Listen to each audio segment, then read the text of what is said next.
Welcome to episode 494 of the Barcelona podcast, brought to you by the Blue Wire Podcast Network. I'm Dan Hilton, and with the Liga starting this weekend, instead of a Barcelona predictions and preview, which will likely come once the transfer window is done, even though the games will have started, instead, I thought it would be a better idea to discuss our Liga opponents, go over some of the predictions here, go over some of the predictions there, and get excited for the domestic campaign that way. So I'll try to be as concise as possible, and we'll go in order of last year's league table finish. Not to beat a dead horse, but as long as I stick to this format, if you are watching, which means you are enjoying the extra graphics that I've made, please subscribe so I keep doing it that way. If you don't, maybe I won't. And if you're just listening, I appreciate you. That probably helps me out even more. All right, with that done, let's dive in. Barcelona, starting with, of course, FC Barcelona. And since you don't need any previewing, I'll just say that looking at all the teams, aside from the looming shadow of Kylian Mbappe, the things that could still change for Barca are probably more impactful for them than almost any other moves that any team could make. Vitor Roque is probably still not coming, but also maybe he is if Ansu is leaving. Then there's the right back spot. If it's Cancelo, I can see Koundé and Araujo becoming your Gala 11 starters with Christensen rotating. If it's Fresneda or Ana Martinez, Koundé might just be the starter there still. Or is Araujo, as the preseason indicated, going to start more games at right back this season? That's probably not the wisest thing for Xavi, and I don't think that's the way he sees his best version of his team. But I think people jumping to conclusions that Barcelona are trying to go out and get their starting right back are probably jumping the gun a little bit if it's not Cancelo. Those are some huge questions left to answer, and why I'm not doing my season predictions by the numbers yet. Barca should still finish in the top two. Anything less will be a disappointment with this squad. 2. Real Madrid. Pundits are picking them as favorites to answer the call that they didn't answer last season, but that's without Mbappe, and that was before Thibaut Courtois went down. Awful news, and you never want to see that even for a rival. But watching the preseason matchup, they, even with Courtois, were still figuring out that attack through the middle and adjusting to the new formation. Jude Bellingham, star.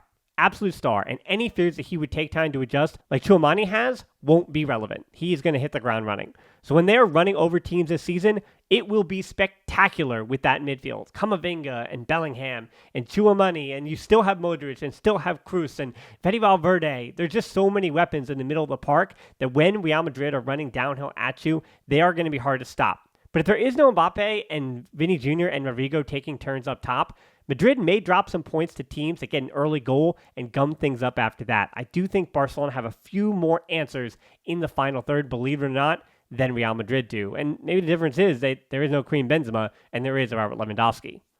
3. Atletico Madrid. It feels like João Felix should matter to their title hopes, but he doesn't and won't, and he did go on loan to Chelsea last season. Instead, if Atleti is like their second half of last season, when they didn't have João Felix and when they collected 43 points to Barca 38, it will easily be a 3-team race. Antoine Griezmann was my pick for player of the season once he started actually starting, and all their signings could work out. Javi Gaitán from Celta, Azpilicueta from Chelsea, Asenku from Leicester City all make a lot of sense for Diego Simeone. They have a ton up top to throw at the wall where you know you'll get something. Memphis, Angel Correa, and Alvaro Morata, plus Sergio Cameo. It doesn't seem like it, but there is enough goals in that strike force alongside Griezmann for them to contend for the Liga title this year, especially if they're going to defend the way we know they know how to defend under Simeone. Real Sociedad. After finishing 4th last season, Real Sociedad's biggest challenge will be playing both Champions League and contending in the Liga again. They usually start hot and then fall off a bit around the midway point, and a crash out of the Champions League could have the opposite effect this year. Losing David Silva to retirement is a blow, but keeping Zubamendi and getting a healthy Orzabal out of the gate are huge to La Real's chances. Takefusa Kubo had 9-9 last year, and that's actually fair again. He's still 22, and as you know I say, progress isn't always linear. If he can just be who he was last season, 9 goals, 9 assists for Kubo with a lot of dangerous opportunities, there is no reason for Real Sociedad to finish outside of the top 6. He may be 26 and have been around a few years, but I would still call Robin Lenormand underrated. This may be his last season with that distinction and at Real Sociedad, especially if La Real do well in the Champions League. Villarreal. Sometimes the bravest thing a man can say is, I don't know. And that's kind of how I feel about Villarreal. They finished last season 5th, and I can't tell if all their transfer activity raises their ceiling or bottoms out their floor. Nicholas Jackson, Samuel Chukwueze, and Pau Torres were all essential to the project last season. Alexander Sorloth, Ben Brereton Diaz, Santi Camansana, Denis Suarez Ramon Terrats, and even Ilyas Akomash are all players that I've liked in previous spots when things were working. Well, except for Ilyas, of course. He's still in that prove-it phase of his career. He was never really, truly the goal scorer that Barcelona wanted him to be, and that's why they allowed him to go to Villarreal. But none of the names I mentioned, including Sorloth, has the high profile of the 3 exits that left the club. Yet, Villarreal may have just needed depth and could be fine at the top. Yeremy Pino is still 20 and could still be a star. Juan Foyth was a huge key for Villarreal, and a healthy Gerard Moreno would be the difference in the goal-scoring department. More consistency from Alex Benya, who was both fantastic and inconsistent last season, would solve many problems in the attack. And on that back line, with Danny Parejo, Capu, and Coquelin's ability to protect them called into question at times, Jorge Cuenca having a breakout season would be pretty helpful. For Real Betis, the vibes between Barcelona and Real Betis are going a bit too far now. Real Betis didn't also need to copy Barcelona's registration concerns and FFP worries. But like Barca, Real Betis has a reputation that allowed them to bring in players on tidy deals. Isco is being asked to replace Sergio Canales, which could happen. And Marc Bartra, Hector Bellerin, Chadi Riyad, and Marc Roca are all players Culés should be familiar with. Manuel Pellegrini wins games, and I feel like we'll know within the first 2 months of the season if Betis can be a top 4 side or if they're going to be fighting for a Europa League spot. Anything less than 6th again for them is probably a disappointment. They also have Europa League to worry about, and a last 16 finish again would be another fair goal. So if you're Real Betis, I'm saying going in, Pellegrini, let's do exactly what we did last year. Yeah, maybe if we get a little bit better, but yeah, let's be happy with what we had last year. Osasuna, while Betis should look to repeat, Osasuna should have the goal of doing almost as well, considering they will be stretched a little farther this season with the Conference League happening. They're just fortunate to be in, what with that match-fixing case taking 10 years for UEFA to consider punishment. Making the Copa del Rey final and finishing 7th was incredible for the team from Navarre. And their transfer business, adding some defender depth in Johan Mojica and Alejandro Catena, and just losing Abde, that shows a team that could use that stability to good effect. They are the true sum of their parts team in the league. David Garcia, Aymar Aros, John Mancayola, Moy Gomez, and Chimia Villa, that's probably their 5 best players. Maybe Anta Budimir or Catena now, but surviving the transfer window intact should at least yield a top 10 finish, and comfortably at that. Athletic Club. Athletic Club finished 8th, and I've been doing this long enough to get bitten by the idea of them too often. They will probably finish from 7th to 13th. You can almost set that in stone, and they will not get relegated. Iñaki Williams scored 8 goals to lead the line last season, which isn't enough for your primary scoring option. But it feels a bit too late for the 29-year-old to be anybody but that. The more distance between him and his time at Barcelona is helping people to appreciate him again in Spain, because Ernesto Valverde is a top 10 manager in Spain, maybe top 6. Oyan Sunset is 23, Nico Williams is 21, and Athletic Club's ceiling rests with those two. Their floor is all about the regulars. Unai Simon in net, Yuri Alvarez on the back line, Berenger on the wing, Munyan, of course, the captain, Iñaki, I already mentioned, no surprises here. For Mallorca, I feel smart for the belief I had in Mallorca last season. A 9th place finish did feel like a best case scenario for a team that I thought might be in the relegation battle, but I thought would stay up. So 9th place, yeah, that's great. If they had more talent, they would look even better with the ball. And maybe I shouldn't be overlooking all the investment that some overseas owners have been putting in. But since they are quite limited still, even with those investments in top-level talent, they're really good about making do with what they have, and that really was the nature of their success last season. At that place in the table, transfers are a risk for a reason, but all of Kyle Larin, Manu Morlanes, Sibe van der Heyden, Omar Mascarell, and Tony Lato, they could all be starters for Javier Aguirre. Losing Kang and Lee should hurt, but 22 million euros is a good number from PSG to reinforce the team properly. 9th, again, is lofty, especially with how much they rely on 35-year-old Danny Rodriguez in the middle, but avoiding a relegation fight should be the expectation. Vedat Mariki probably won't hit 15 goals again, but if he can share the load with Larin, Mallorca will probably get enough goals to be flirting with the top half of the table again. Girona. People have heard how much I enjoyed Girona last season. Daley Blind, Artem Dovbyk, Angel Herrera, who returns Girona, and Pablo Torre, those are all fun transfers. But I do think Girona will miss Oro Romeo and Ramon Terrats, Tati Castellanos, and Rodrigo Riquelme. All 4 of those, maybe not so much Terrats, all played their roles to the letter. And because players played their roles so well, it felt like Girona played some of the most cohesive and pure football in Spain last season. If somebody takes Ana Martinez, it will make the job even harder. But I will say, holding on to Viktor Zhigankov and Alex Garcia will be more important. Obviously, I'll be watching for Pablo Torre, who is still just 20 and feels like old news at that high interior role with Fermin Lopez arriving to the first team and Noah Darvids getting signed. But I don't forget what he was doing for Racing Santander. His ceiling is becoming to Girona what Kubo was for La Real last season. But I do think that's the very top of his ceiling this season, but still, something that Girona will hope will happen if they want to be in the top 10 again. Rayo Vallecano, the first team on this list that is expected to be considerably lower in the table this season than everybody else that I've already mentioned is Rayo Vallecano. Losing manager Anthony Areola is the kind of thing that gets you going from fighting for top half to getting relegated. Losing multiple starters and not really replacing them isn't great, but you also can't get in the way of Fran Garcia going back to Real Madrid and Camasena and Catania upgrading to Villarreal and Osasuna respectively. Easy Palazon is still around, as is Raul de Tomas and Alvaro Garcia, three veterans up top that can save them a few points. And the spiritual leader, Radamel Falcao, is also still around at 37 years young. It's just hard to see how this team isn't one of the bottom 6 teams in the league this season, unless Francisco Rodriguez, still a relatively young manager, knows more about this project than we do, because everything is working against him behind the scenes, and it could be a long, long year near the capital city. Sevilla, in the opposite direction, Sevilla won't finish 12th next season. At least they shouldn't, right? This team beat Manchester United to win the Europa League, and that was more recent than all the terrible results from the 2022 part of the 22-23 season. Last summer, that back line had been completely gutted, and that's not the case this season. Loic Bade is 23 and has a high ceiling and makes up for the loss of Rekic. Adding Jabril Sow from Frankfurt is a huge signing, and Lucas Ocampos is back from his rough loan at Ajax. Monchi is gone from the front office. Jose Luis Mendilibar will take the attention off his team, and I do expect Sevilla to return to their 4th through 8th in the table form. Losing En-Nesyri would structurally hurt the team, but he is still there at this moment. But his 18 goals in all competitions last season doesn't actually give proper credit to how many chances his big body up top helps create for this team. The old guard is still around too. Jesus Navas, Rakitic, Fernando, and Papo Gomez, but the names that you know from other teams are also still around. Rafa Mir, Oliver Torres, Juan Jordan, Oscar Rodriguez, Eric Lamela. You probably don't think of any of them with Sevilla, but you go where your career takes you, and this group is hoping that they can take themselves back up the table.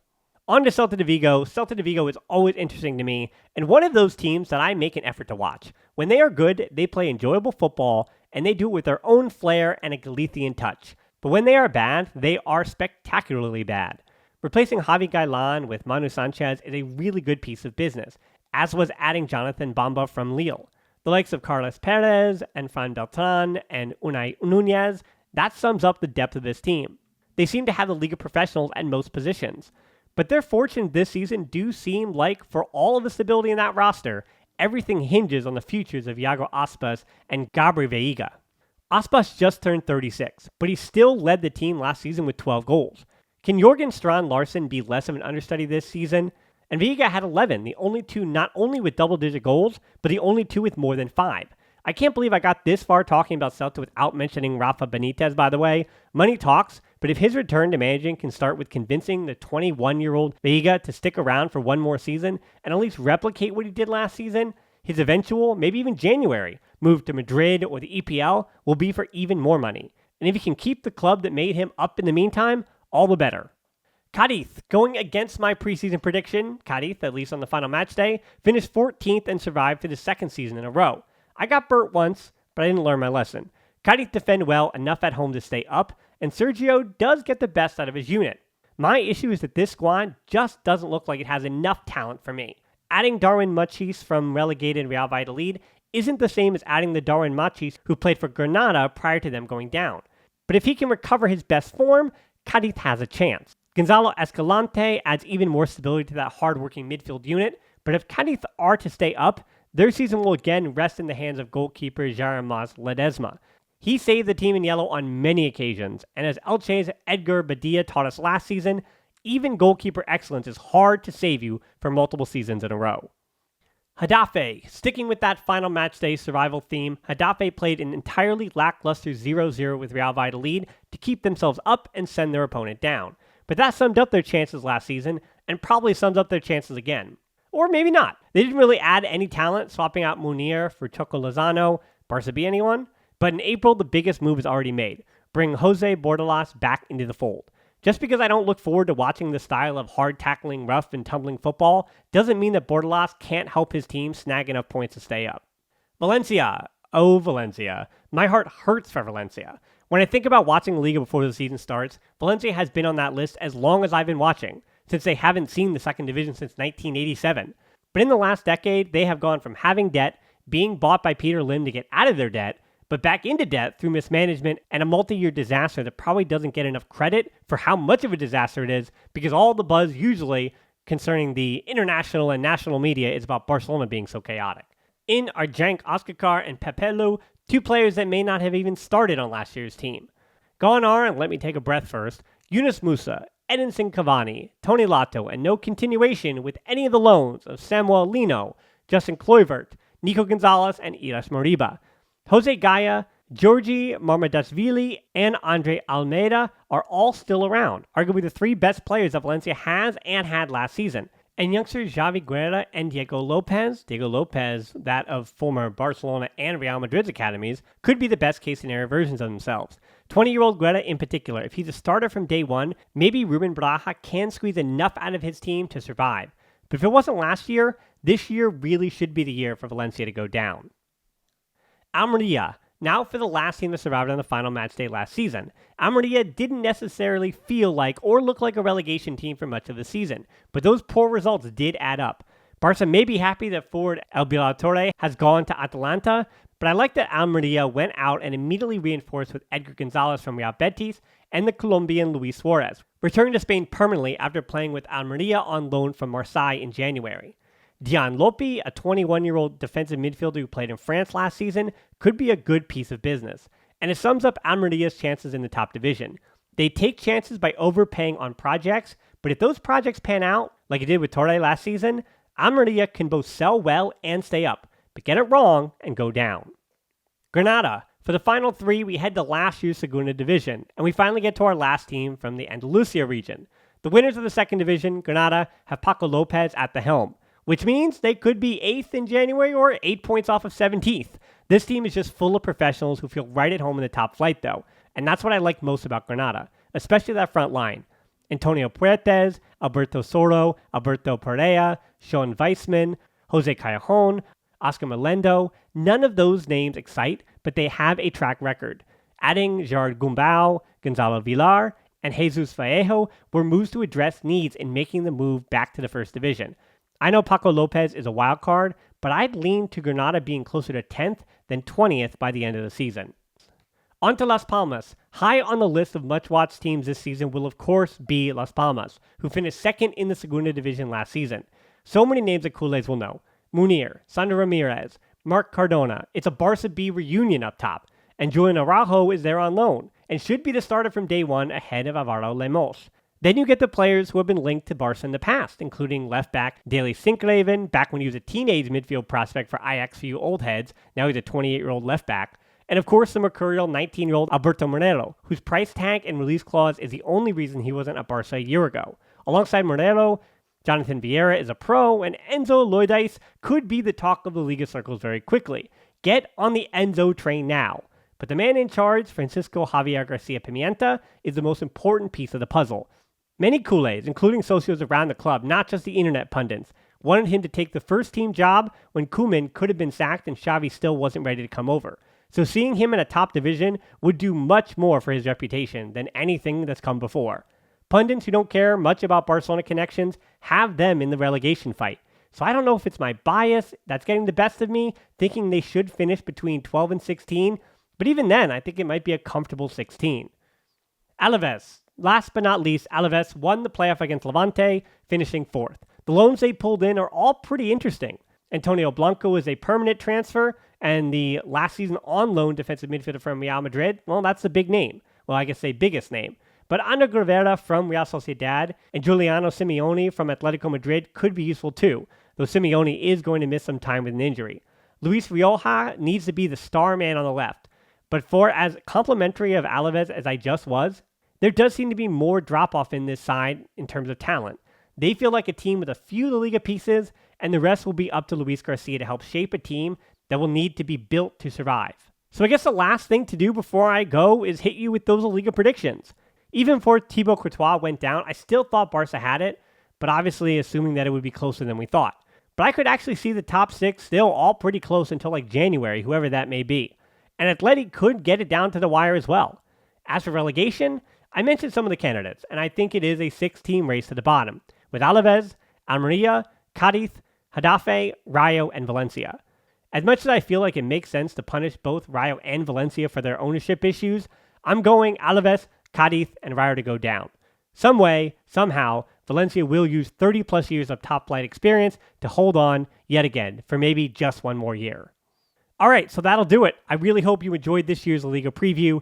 They are kind of fun to do and really help to get me excited for the season, even if I learned that a large majority of my listeners and viewers actually only care about Barcelona. But I know if you're still here, you care a little bit about the opponent at least, even when it's not Man City or Bayern Munich. So as you get the season started, you know the drill. Follow me anywhere and everywhere so you don't miss anything. And as always, until next time, Forza Barca.